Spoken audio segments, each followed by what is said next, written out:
ప్రియ దేవుని బిడ్డలారా, బైబిల్ చదవటం వినటం వల్ల మనలో విశ్వాసం పెరుగుతుంది. మన మార్గానికి త్రోవ చూపుతుంది. సమస్త జనులను శిష్యులనుగా చేయుడి మత్తయి 28:19 వచనంలో దేవుని వాక్యం తెలియచేస్తోంది. తెలుగు బైబిల్స్ను ఆర్ఆర్కే మూర్తి గారు రీసెర్చ్ చేసి విశ్లేషణ చేసిన బైబిల్లోని ప్రతి అధ్యాయాలను వచనాలను వరుస క్రమంలో అనగా ఆదికాండం నుండి ప్రకటనా గ్రంథం వరకు ఇవ్వబడుతుంది. ప్రతి ఒక్కరూ ఆధ్యాత్మికంగా విశ్వాసంలో బలపడి మీ జీవితంలో ఎదుర్కొంటున్న సమస్యల నుండి విడుదల పొందండి. ప్రతి ఒక్కరూ మీ దీవెన టీవీని సబ్స్క్రైబ్ చేసి ఈ వాక్యాన్ని లైక్ చేసి మీ మిత్రులకు బంధువులకు షేర్ చేయండి. దేవుని సువార్తను ప్రకటింపబడుటలో మీరు పాలిభాగస్తులు కండి. ప్రియ దేవుని బిడ్డలారా, మన వాక్య భాగం యోహాను సువార్త 13వ అధ్యాయం 1 నుండి 20వ వచనం వరకు సావధానంగా వినండి. తాను ఈ లోకము నుండి తండ్రి వద్దకు వెళ్లవలసిన ఘడియ వచ్చిందని యేసు పస్కా పండుగకు ముందే ఎరిగినవాడై లోకములోనున్న తన వారిని ప్రేమించి వారిని అంతము వరకు ప్రేమించాడు. వారు భోజనము చేస్తూ ఉండగా ఆయనను అప్పగించాలని సీమోను కుమారుడైన ఇస్కరియోతు యూదా హృదయములో అపవాది ఇంతకు ముందు ఆలోచన పుట్టించాడు. గనుక తండ్రి తన చేతికి సమస్తము అప్పగించాడని, తాను దేవుని వద్ద నుండి బయలుదేరి వచ్చానని, దేవుని వద్దకు వెళ్లవలసి ఉన్నదని యేసు ఎరిగి భోజన పంక్తిలో నుండి లేచి తన పైవస్త్రము అవతల పెట్టివేసి ఒక తువాలు తీసుకుని నడుమునకు కట్టుకున్నాడు. అంతటా పళ్ళెములో నీళ్లు పోసి శిష్యుల పాదాలు కడగడానికి తాను కట్టుకుని ఉన్న తువాలుతో తుడవటానికి మొదలుపెట్టాడు. ఇలా చేస్తూ ఆయన సీమోను పేతురు వద్దకు వచ్చినప్పుడు అతడు ఆయనతో అన్నాడు, ప్రభువా, నీవు నా పాదాలు కడుగుతావా? అందుకు యేసు అన్నాడు, నేను చేస్తున్నది ఇప్పుడు నీకు తెలియదు గాని ఇక మీదట తెలుసుకుంటావు. పేతురన్నాడు, నీవెన్నడూ నా పాదములు కడుగరాదు. అందుకు యేసు అన్నాడు, నేను నిన్ను కడుగని ఎడల నాతో నీకు పాలు లేదు. సీమోను పేతురు అన్నాడు, ప్రభువా, నా పాదాలు మాత్రమే కాక నా చేతులు నా తల కూడా కడుగు. యేసు అతణ్ణి చూచి అన్నాడు, స్నానము చేసినవాడు పాదములు తప్ప మరేమీ కడుగుకొననక్కర్లేదు. అతడు కేవలము పవిత్రుడయ్యాడు. మీరు పవిత్రులే గాని మీలో అందరూ పవిత్రులు కారు. యేసు తన శిష్యుల పాదాలు కడిగాడు. ఇది ఆశ్చర్యమనిపిస్తోందా? యేసు పరలోక మహిమను వదిలిపెట్టి ఈ లోకానికి వచ్చాడు. ఒక దాసుని స్థాయికి దిగివచ్చాడు. శిష్యుల పాదాలు కడుగుతున్నాడు. ఇది విడ్డూరమా, విచిత్రమా? 12వ అధ్యాయంలో మరియా యేసు పాదాలు కడిగింది. ఇక్కడ యేసే తన శిష్యుల పాదాలు కడుగుతున్నాడు. ఈ పాపలోకంలో గుండా నడిచి వెళ్లుతూ ఉండగా ఆయనకు పాపమేమీ అంటలేదు. ఆయన ఎల్లప్పుడూ పరిశుద్ధుడు, నిష్కళంకుడు, ఎట్టి మచ్చ లేనివాడు, పాపరహితుడు. పాదములు ప్రవర్తనకు, నడతకు, నడవడికి సంకేతాలు. మరియ యేసు పాదాలు అచ్చ జటామాంసి అత్తరుతో అభిషేకించినప్పుడు యేసు ప్రవర్తనలోని పరిమళ సువాసన అంతటా ప్రసరించింది. శిష్యుల పాదాలు కడగాలి. యేసు వారి పాదాలు నీటితో కడిగాడు, రక్తంతో కాదు. యేసు రక్తనిధిని గురించి మనవారు పాటలు పాడతారు. యేసు రక్తంలో కడగబడమనేది ఎలాంటి చర్య? సోదరీ సోదరులారా, కొంచెం ధ్యానించండి. దేవుని కుమారుడైన యేసు రక్తము ప్రతి పాపము నుండి మనల్ని పవిత్రీకరిస్తుంది. గతకాలము, వర్తమాన కాలము, భవిష్యత్ కాలము, ఎప్పటి పాపాలైనా యేసు రక్తమే శుద్ధి చేస్తుంది. ఇది ఒకేసారి జరిగేది.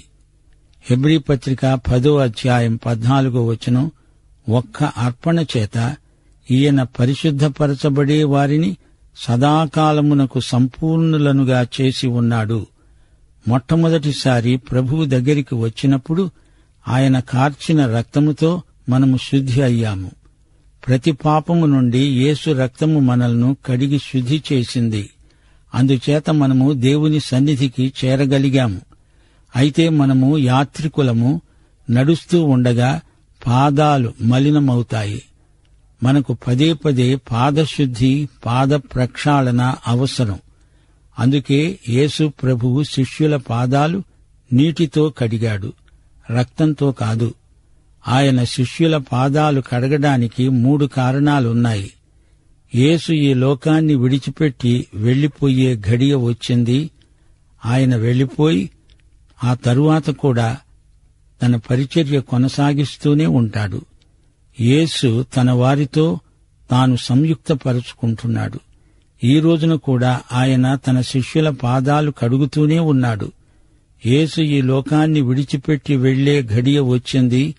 లోకం అంటే లోకంలోనిదంతా శరీరాశ, నేత్రాశ, జీవపు డంబము, వీటితో నిండిన లోకమిది.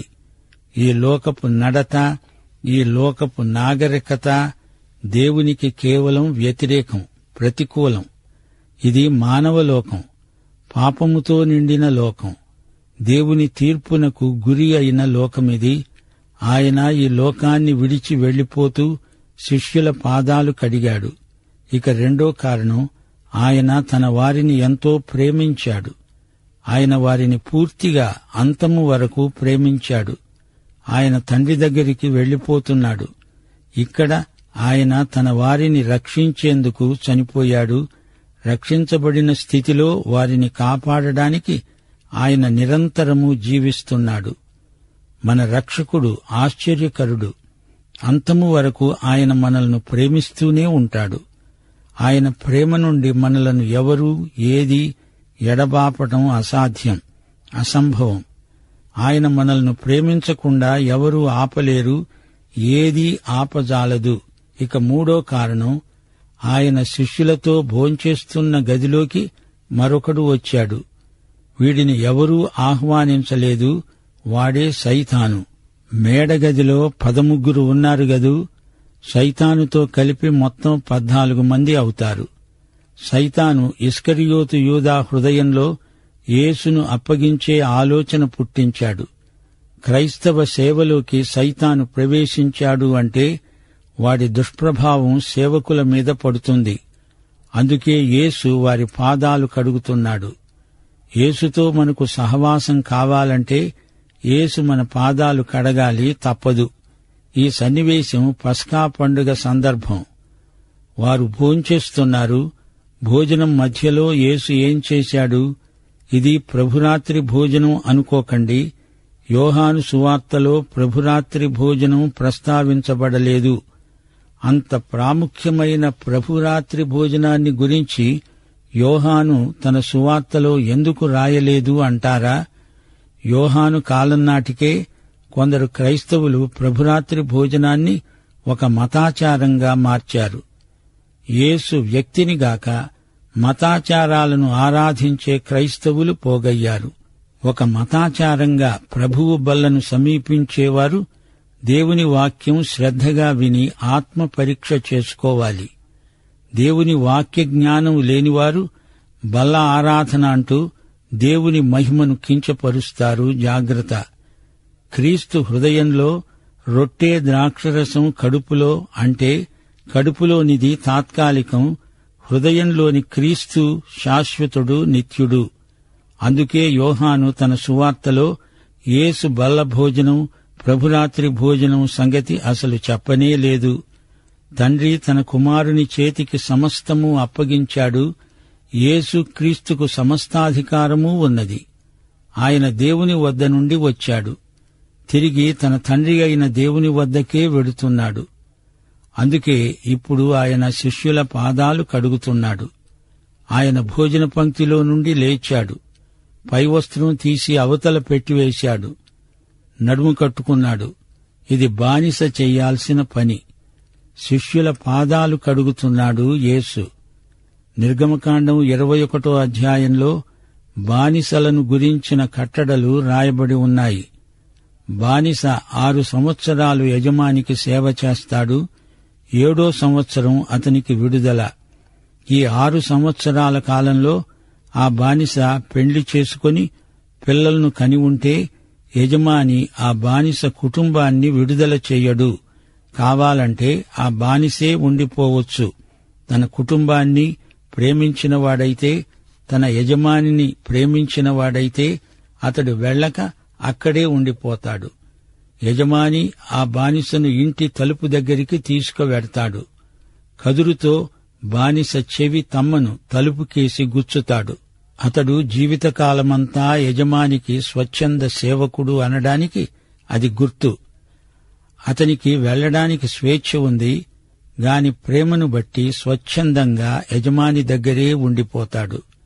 మన ప్రభువైన యేసు ఈ లోకానికి దిగివచ్చాడు. మన మానవతను తాను ధరించాడు. ఆయన దాసుని స్వరూపము ధరించాడు. ఎందుకాయన ఇలా చేశాడు? దానికి ఒకే కారణం. ఆయన మనల్ని ఎంతో ప్రేమించాడు.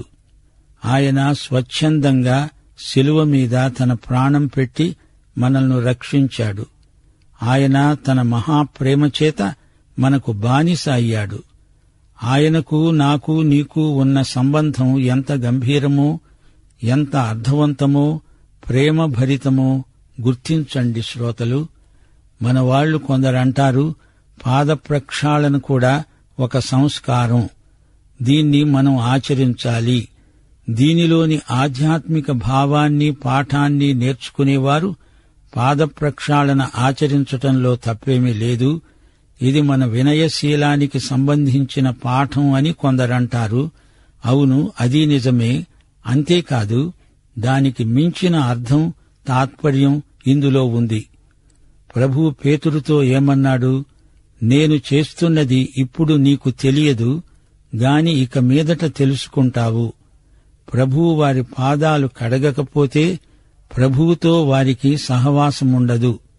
పస్కా అనేది యేసు మరణానికి ప్రవచన సంకేతం. అందులో నుండి ఆయన లేచాడు, అంటే ఆయన పునరుత్థానుడై తండ్రి దగ్గరికి ఎక్కి వెళ్లుతున్నాడని భావం. సేవకు సంకేతమైన తువాలు ఆయన నడుముకు కట్టుకున్నాడు. ఆయన అంటున్నాడు, నేను నిన్ను కడగని ఎడల నాతో నీకు పాలు లేదు.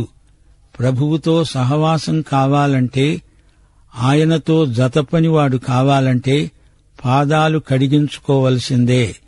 ఈ రోజున క్రీస్తు మనల్ని ఎలా కడుగుతున్నాడు? కీర్తనలు 119 వచనం 9. యువతీ యువకులు దేనిచేత తమ నడతను శుద్ధిపరుచుకుంటారు? నీ వాక్యమును బట్టి దానిని జాగ్రత్తగా చూచుకోవడము చేతనే గదా. యోహాను సువార్త 15:3 నేను మీతో చెప్పిన మాటను బట్టి మీరిప్పుడు పవిత్రులై ఉన్నారు. ఎఫెసీ పత్రిక 5:25-26 క్రీస్తు సంఘమును ప్రేమించి అది కళంకమైనను ముడతయైనను అట్టిది మరేదైనను లేక పరిశుద్ధమైనదిగాను నిర్దోషమైనదిగాను మహిమగల సంఘముగాను ఆయన తన ఎదుట దానిని నిలువబెట్టుకోవాలని వాక్యముతో ఉదక స్నానము చేత దానిని పవిత్రపరచి పరిశుద్ధపరచడానికి దాని కొరకు తనను తాను అప్పగించుకున్నాడు. దేవుని వాక్యమే మనలను పరిశుద్ధపరచగలదు. క్రైస్తవ విశ్వాసి పాపం చేస్తే అతనికి శుద్ధి ఎలా కలుగుతుంది అంటారా? 1 యోహాను 1:9 దానికి జవాబు. మన పాపములను మనము ఒప్పుకొనిన ఎడల ఆయన నమ్మదగినవాడు, నీతిమంతుడు గనుక ఆయన మన పాపములను క్షమించి సమస్త దుర్నీతి నుండి మనలను పవిత్రులనుగా చేస్తాడు. మీ పాదాల విషయమై జాగ్రత్త. పాదాలు నీతి మార్గంలో నడవకపోతే అది పాపం. క్రైస్తవ పాదాలు తొట్టిల్లకూడదు. పాద ప్రక్షాళన కావాలి. నాతో నీకు సహవాసం లేదు అనగానే పేతురు తన పాదాలు మాత్రమే కాదు, చేతులు, తల కూడా కడుగు అని అడుగుతున్నాడు. ప్రభు అన్న మాట ఎంతో అమూల్యమైనది. స్నానము చేసినవాడు పాదములు తప్ప మరేమీ కడుక్కోనక్కర్లేదు. స్నానము చేసినవాడు పవిత్రుడు. స్నానాల గదులు ప్రత్యేకంగా బహిరంగ స్థలాలలో ఉంటాయి. అందులో స్నానం చేసి చెప్పులు తొడుక్కొని ఇంటికి వచ్చేలోపుగా పాదాలకు మురికి అంటుకుంటుంది. తిరిగి ఇంటి ముందు చెప్పులు విడిచి కాళ్లు కడుక్కొని లోపలికి వెడతారు. దారి నిండా చెత్తా చెదారం ఉంటుంది. యేసు ప్రభువు శిలువ మీదికి వెడుతున్నాడు. శిలువ రక్త ప్రక్షాళన అనగా అది స్నానం, అది నూతన జన్మ. ఈ లోకంలో నడుస్తూ ఉండగా పాదాలకు మురికి అంటుకుంటుంది. మనం ఆ విధంగా అవిధేయులమైనప్పుడు పాపం మన జీవితాలలో ప్రవేశిస్తుంది. ఈ లోకం ఒక మురికిపేట.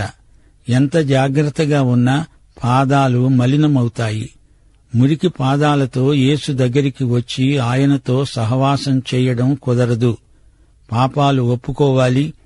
దేవునితో ఈ విషయంలో ఏకీభవించాలి.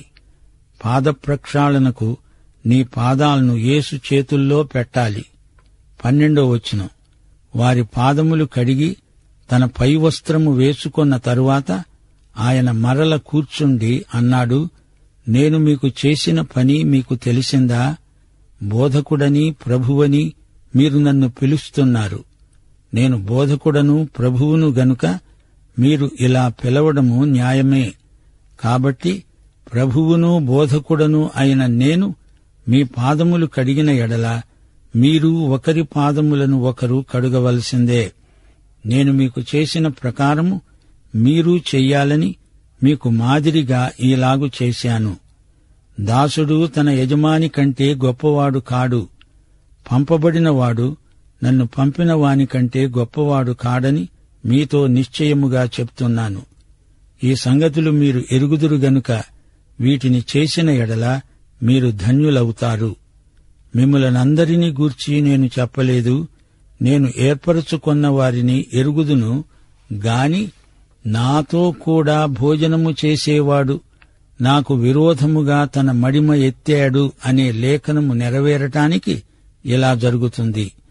జరిగినప్పుడు నేనే ఆయనను అని అది జరగక మునుపు మీతో చెప్తున్నాను. నేను ఎవణ్ణి పంపుతానో అతన్ని చేర్చుకునేవాడు నన్ను చేర్చుకునేవాడవుతాడు. నన్ను చేర్చుకునేవాడు నన్ను పంపిన వాణ్ణి చేర్చుకునేవాడవుతాడని మీతో నిశ్చయముగా చెప్తున్నాను. యూదా స్నానము చేసినవాడు కాడు, అతడు పవిత్రుడు కాడు. క్రైస్తవ నేస్తం, నీ పాదాలు మురికిగా ఉన్నాయా? వాసన కొడుతున్నాయా? క్రీస్తుతో సహవాసం కావాలంటే పాదశుద్ధి కావాలి. గలతీ పత్రిక 6వ అధ్యాయం 1వ వచనం, సాత్వికమైన మనస్సుతో నీ తోటి విశ్వాసిని మంచి దారికి తేవాలి. అదే పాద ప్రక్షాళన. నీవు నీ సోదరుని పాదాలు కడగకముందు యేసు నీ పాదాలు కడిగి ఉండాలి. కీర్తనలు 139, 23, 24 వచనాలు. దేవా, నన్ను పరిశోధించి నా హృదయమును తెలుసుకో. నన్ను పరీక్షించి నా ఆలోచనలను తెలుసుకో. నీకు ఆయాసకరమైన మార్గము నాయందున్నదేమో చూడు. నిత్య మార్గమున నన్ను నడిపించు. 12 ఒకడు నూతన జన్మ పొందినవాడు కాడు. కీర్తన 41, 9 వచనాన్ని ప్రభువు ఉటంకించాడు. ఆయనతో భోంచేసిన వాడే ఆయనకు వ్యతిరేకంగా మడిమ ఎత్తాడు. అతడే యూదా. యూదా యేసుచేత పాదాలు కడిగించుకున్నాడు గాని వాక్యాన్ని వదిలిపెట్టాడు. క్రీస్తు రక్తం హృదయశుద్ధి, ఆత్మశుద్ధి. పాదశుద్ధి నైతిక ప్రక్షాళనం. యేసు రక్తం, యేసు వాక్యం. హృదయశుద్ధి, పాదశుద్ధి. ఒకవేళ ఒక దొంగ వాక్యం ప్రకటిస్తాడనుకోండి, వాక్యం ద్వారా కొందరు రక్షించబడవచ్చు. వాక్యం ప్రకటించిన వాడు దొంగగా నశించవచ్చు. ఇస్కరియోతు యూదా సంగతి కూడా అంతే. ఈ ధ్యాన వచనాలు మీ వ్యక్తిగత జీవితాలను వెలిగించి మీలో శుభప్రద నిరీక్షణ కలిగించునుగాక.